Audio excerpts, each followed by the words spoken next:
Welcome to 99 TV. నేను Moola Srinivas. Iran supreme leader Ayatollah Ali Khamenei అంత్యక్రియలు ప్రారంభమయ్యాయి. ఖమేనీ అంత్యక్రియలు ఇంత ఆలస్యంగా ఎందుకు జరుగుతున్నాయి? ఆయన భౌతిక కాయాన్ని ఇరాక్కు ఎందుకు తీసుకెళ్తున్నారు? వారం రోజుల పాటు ఖమేనీ వీడ్కోలు యాత్ర ఎందుకు చేస్తున్నారు? ఇంతకాలం ఖమేనీ అంత్యక్రియలు చేయకుండా ఎందుకు ఆపారు?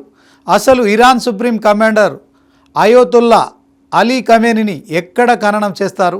యుద్ధం తర్వాత ఖమేనీ అంత్యక్రియలలో కోట్లాది మంది ప్రజలు పాల్గొనేలా జరపడంలో ఇరాన్ అంతర్యం ఏమిటి? ప్రపంచవ్యాప్తంగా రాజకీయ దౌత్యపరమైన శక్తిని ప్రదర్శించడమా? ప్రపంచ దేశాల ప్రతినిధులను ఆహ్వానించడం, వారందరూ హాజరై నివాళులు అర్పించడం. ఇరాన్ సుప్రీం కమాండర్ ఖమేనీ శకం అంతం కాలేదు.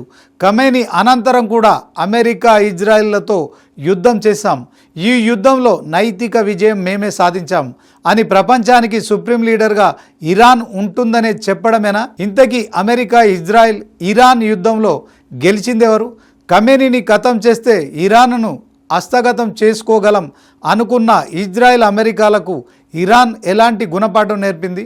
చనిపోయిన ఖమేనీ అంత్యక్రియలు వారం రోజులు కోట్లాది మంది ప్రజల వీడ్కోల్ మధ్య జరుపుతూ ప్రపంచ దేశాల ప్రతినిధుల నివాళి నడుమ అంతిమ యాత్ర చేపడుతున్న ఇరాన్ ఖమేనీని సుప్రీం లీడర్గా ప్రపంచం ముందు ప్రకటిస్తోందా? అయితే అమెరికా అగ్రరాజ్యం మాదే పెత్తనం అని విర్రవీగే ట్రంప్ను అమెరికా ఆధిపత్యాన్ని ఇరాన్ నిలువరించిందా? Watch this special story.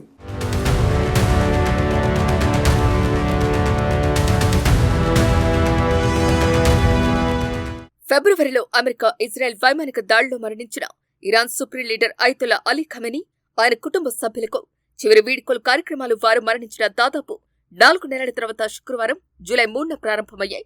July 3 నుంచి జూలై 9 వరకు జరిగే అంత్యక్రియల కార్యక్రమాల షెడ్యూల్ను జూలై 11న ఇరాన్ ప్రకటించింది. జూలై 4 నివాళి కార్యక్రమానికి పలు దేశాల ప్రతినిధులు హాజరయ్యారు. అలీ ఖమేనీ ఆయన కుటుంబంలోని 3 సభ్యులను ఇరాన్ జెండా కప్పి వచ్చిన శవపేటికలో గ్రాండ్ ముసల్లాకు తీసుకెళ్లారు. తెహ్రాన్లోని ప్రధాన మత సాంస్కృతిక కేంద్రమైన ఇమాం ఖొమేనీ మసీదులో తుది వీడ్కోలు కార్యక్రమాలు అధికారికంగా ప్రారంభమయ్యాయి. నల్లటి దుస్తులు ధరించిన ప్రజలు పెద్ద సంఖ్యలో హాజరయ్యారు. ఎర్రటి పువ్వులు వేలాడితీసిన తెల్లటి సీతాకోక చిలుకల అలంకరణ మధ్య శవపేటికను ఉంచారు. ఈ తుది వీడ్కోలు కార్యక్రమాన్ని ఇరాన్ కేవలం ఒక మతపరమైన ఆచరణగానే కాకుండా యుద్ధం తర్వాత తన రాజకీయ దౌత్యపరమైన శక్తిని ప్రదర్శించే ఒక ప్రధాన వేదికగా కూడా పరిగణిస్తోంది. ఇరాన్లో ప్రభుత్వం నిర్వహించే ఇలాంటి కార్యక్రమాలు పాలక వ్యవస్థకు ప్రజల మద్దతు ప్రదర్శనగా చూపిస్తారు. జూలై 4, 5 తేదీలు తెహ్రాన్లో సెలవు కాగా జూలై 6 జాతీయ సెలవు దినంగా ప్రకటించినట్టు నిర్వాహక కమిటీ అధిపతి ఉపాధ్యక్షుడు మొహమ్మద్ రజా ఆరిఫ్ తెలిపారు. ఈ కార్యక్రమాలకు 1,20,00,000 నుంచి 1,50,00,000 మంది వరకు హాజరవుతారని అధికారుల అంచనా. అయితే ఈ సంఖ్య 2 కోట్లకు కూడా చేరవచ్చని తెహ్రాన్లో కార్యక్రమాల భద్రతను పర్యవేక్షిస్తున్న IRGC senior commander brigadier general Hassan Zadeh తెలిపారు. 10,000 మందికి పైగా భద్రతా సిబ్బందిని మోహరించినట్టు, 10 సైనిక ఆసుపత్రులను సన్నద్ధంగా ఉంచినట్టు సైనిక ప్రతినిధి బ్రిగేడియర్ జనరల్ మొహమ్మద్ అకరమానియా తెలిపారు. అదనంగా 1,50,000 మంది పోలీసులు అప్రమత్తంగా ఉంటారు. జూలై 6న తెహ్రాన్ గగనతలాన్ని, జూలై 9న మషద్ నగరం గగనతలాన్ని మూసివేస్తారు. అలీ ఖమేనీ ఆయన కుటుంబ సభ్యుల భౌతిక కాయాలను ఇంతకాలం ఎలా భద్రపరిచారు? ఖననానికి ఇంత ఆలస్యం ఎందుకు జరిగింది అన్నది చర్చనీయాంశంగా మారింది. కానీ దీనిపై ఇరాన్ స్పష్టమైన సమాచారాన్ని ఇవ్వలేదు. భౌతిక కాయాన్ని రసాయనాలతో భద్రపరచడాన్ని ఇస్లాంలో వ్యతిరేకిస్తారు కాబట్టి సాధారణంగా మరణించిన వెంటనే ఖననం చేస్తారని విశ్లేషకులు అంటున్నారు. చల్లని ఉష్ణోగ్రతలో ఉండే కోల్డ్ స్టోరేజ్ పద్ధతి ఉపయోగించడానికి అవకాశం ఎక్కువగా ఉంది.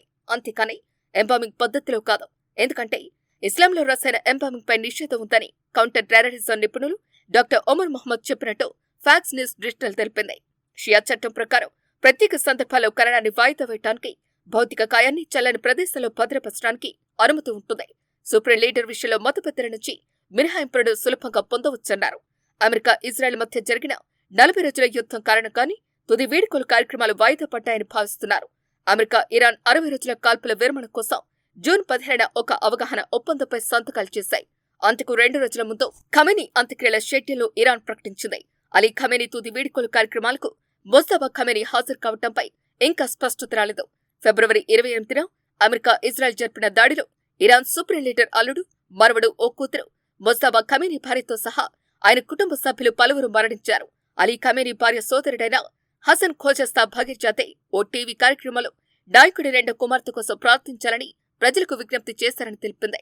దీంతో ఖమేనీ కుటుంబంలోని కొంతమంది సభ్యుల ఆరోగ్యంపై అనుమానాలు వ్యక్తమయ్యాయి.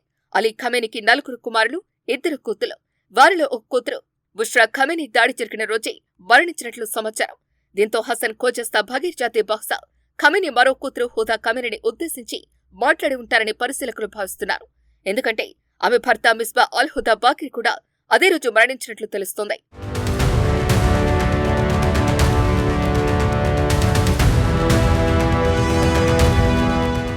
మొసాబా ఖమేనీ ఆరోగ్యం గురించి కూడా పరస్పర విరుద్ధమైన రిపోర్టులు వచ్చాయి.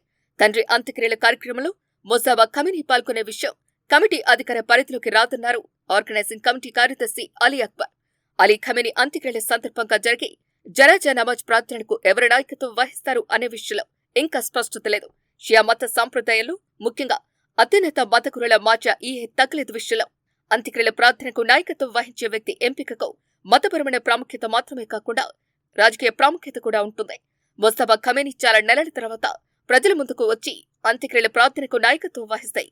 అది ప్రభావవంతమైన రాజకీయ పరిణామాలకు దారితీయవచ్చని కొంతమంది పరిశీలకులు భావిస్తున్నారు. అయితే అలీ ఖమేనీ వీలునామా అధికారికంగా విడుదల కానందున ఈ సమయంలో ఖచ్చితంగా ఏమీ చెప్పలేమని నిపుణులు అంటున్నారు.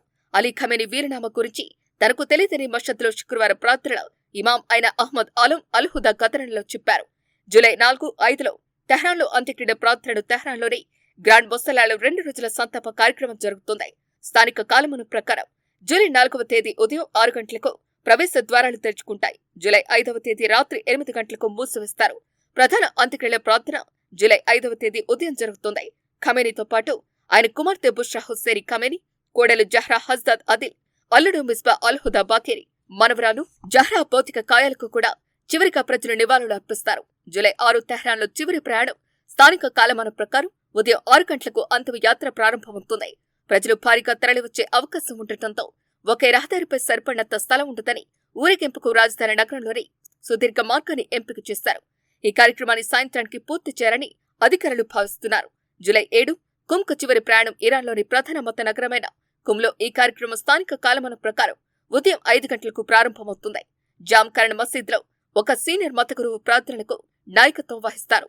జూలై 8 నజఫ్ కర్బాలాకు చివరి ప్రయాణం. జూలై 7వ తేదీ సాయంత్రం ఖమేనీ పార్థివ దేహం నజఫ్కు చేరుకుంటుందని ఇరాక్లోని ఇరాన్ సాంస్కృతిక ప్రతినిధి ఘోలిం రజా అబాజారి తెలిపారు. జూలై 8న నజఫ్లో స్థానిక కాలమానం ప్రకారం ఉదయం 6 గంటలకు, కర్బాలాలో సాయంత్రం 4 గంటలకు అంతిమయాత్ర జరుగుతుంది.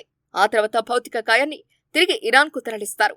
జూలై 9న ఈశాన్య నగరమైన మషద్లో 8వ షియా ఇమామైన ఇమాం రజా సమాధి దగ్గర ఖమేనీ భౌతిక కాయాన్ని ఖననం చేయనున్నారు. అయితే భౌతిక కాయాన్ని ఇరాన్కు ఎందుకు తీసుకెళ్తున్నారు? మక్కా, మదీనా తర్వాత నజఫ్, కర్బలా షియా ముస్లింలకు అత్యంత పవిత్రమైన నగరాలుగా పరిగణిస్తారు. నజఫ్లో మొదటి షియా ఇమాం ప్రవక్త మొహమ్మద్ బంధువైన ఇమాం అలీ సమాధి ఉంది. కర్బలాలో ఇమాం హుస్సేన్ సమాధి ఉంది. కర్బలా యుద్ధంలో ఆయన అమరత్వం షియా ముస్లింల విశ్వాసానికి, మత సాంప్రదాయానికి కేంద్రంగా పరిగణిస్తారు. ఇరాక్ గిరిజన నాయకులు, మతపితలు, మేధావులు, రాజకీయ ప్రముఖుల అభ్యర్థన మేరకు ఈ కార్యక్రమ ఏర్పాట్లు జరిగాయని ఇరాన్ అధికారులు చెబుతున్నారు. జూన్ 28న బాగ్దాద్ పర్యటన సందర్భంగా విదేశాంగ మంత్రి అబ్బాస్ అరాక్జీ ఈ కార్యక్రమాల నిర్వహణలో సహకరించినందుకు ఇరాక్ ప్రభుత్వానికి ధన్యవాదాలు తెలిపారు. ఈ కార్యక్రమాలు ఇరు దేశాల మధ్య ఉన్న చారిత్రక, సాంస్కృతిక, మతపరమైన సంబంధాల బలాన్ని ప్రతిబింబిస్తున్నాయని ఆయన అన్నారు. ఈ సన్నాహాలపై చర్చించేందుకు ఆయన నజఫ్, కర్బలా గవర్నర్స్ తో కూడా సమావేశమయ్యారు.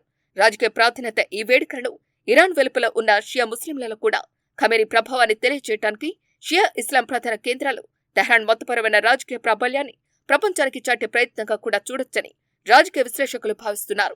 ఈ కార్యక్రమాలను సమన్వయం చేయడానికి ఇరాన్ విదేశాంగ మంత్రి కొన్ని రోజుల క్రితం బాగ్దాద్ను సందర్శించారు. నజఫ్, కర్బలాలో ఈ కార్యక్రమాలను నిర్వహించడం షియాలో అలీ ఖమేనీకి ఉన్న స్థానం ఇరాన్ సరిహద్దులను దాటి విస్తరించింది అన్నదానికి నిదర్శనమని, ఈ కార్యక్రమాలకు ప్రతీకాత్మక ప్రాముఖ్యత ఉందని అబ్బాస్ అరాక్జీ తెలిపారు. ఈ కార్యక్రమాల నిర్వహణలో ఇరాక్ ప్రభుత్వం కూడా కీలక పాత్ర పోషిస్తోంది.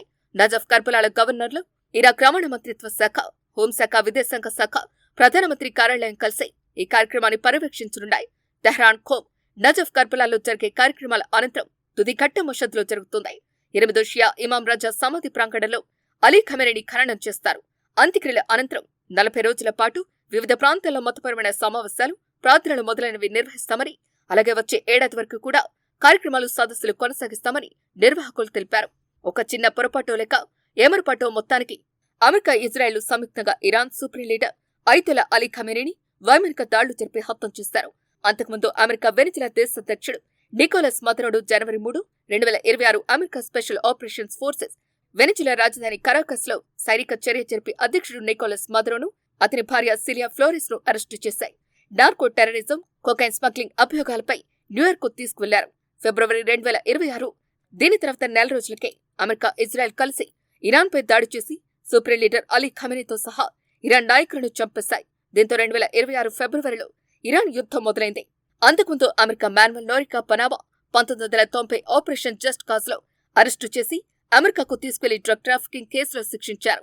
Saddam Hussein Iraq 2003 operation red dawn లో టిక్రిత్ దగ్గర బంకర్లో దొరికాడు. ఇరాక్ కోర్టు ఉరిశిక్ష వేసింది. జీన్ బెట్రాండ్ ఆర్టిసైడ్ హైతీ 2004 తిరుగుబాటు మధ్యలో యుఎస్ ఫోర్సెస్ విమానాలు దేశం బయటకు తీసుకువెళ్లాయి. ఆర్టిసైడ్ దీన్ని కిడ్నాప్ అన్నాడు. ఇరాన్ దాడికి సరిగ్గా ముందు జనవరి 2026లో వెనిజులా అధ్యక్షుడు మదురోను అమెరికా బంధించింది. ఇది సిట్టింగ్ హెడ్ ఆఫ్ స్టేట్ ను విదేశీ గడ్డపై అమెరికా నేరుగా అరెస్ట్ చేసిన అతి అరుదైన కేసులో ఒకటిగా చెప్పవచ్చు.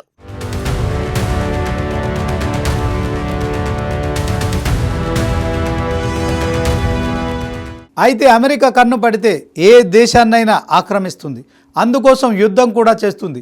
తన దగ్గర ప్రపంచంలోనే అందరికన్నా ఎక్కువ అనుబలం ఉందని, తానే ప్రపంచాన్ని శాసించే శక్తిగా భావిస్తూ తనకు తోచిన రీతిలో సహజ ఇంధన వాయువులు ఎక్కడ ఉన్నాయో అక్కడ అక్రమ దాడులు చేస్తూ ఆక్రమించుకుంటూ వస్తోంది.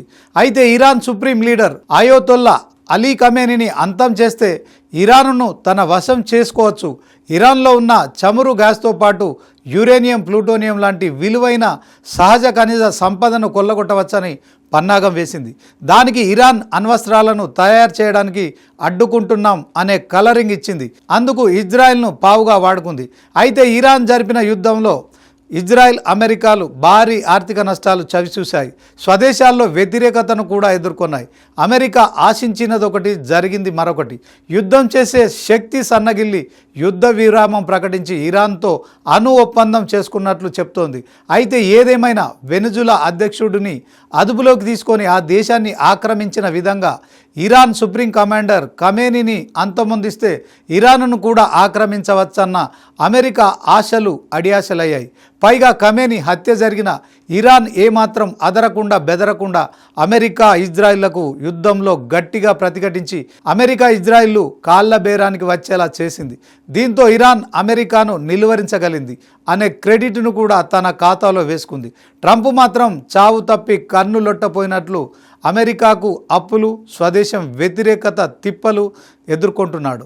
పైగా ఇజ్రాయెల్ను కాదని ఇరాన్తో ఒప్పందాలు చేసుకుంటున్నాడని కూడా అపవాదు కూడా మూటగట్టుకున్నాడు. చనిపోయిన ఖమేనీ మాత్రం ఇరాన్ ప్రజల పాలిట దేవుడైతే ట్రంప్ మాత్రం యుద్ధం కారణంగా ప్రపంచానికి విలన్గా మారాడు. అందుకే కత్తిని నమ్ముకున్నోడు కత్తిపోట్లకు బలైనట్లు యుద్ధాన్ని నమ్ముకున్నాడు యుద్ధంలోనే పోతాడు లేదా ఓడిపోతాడు.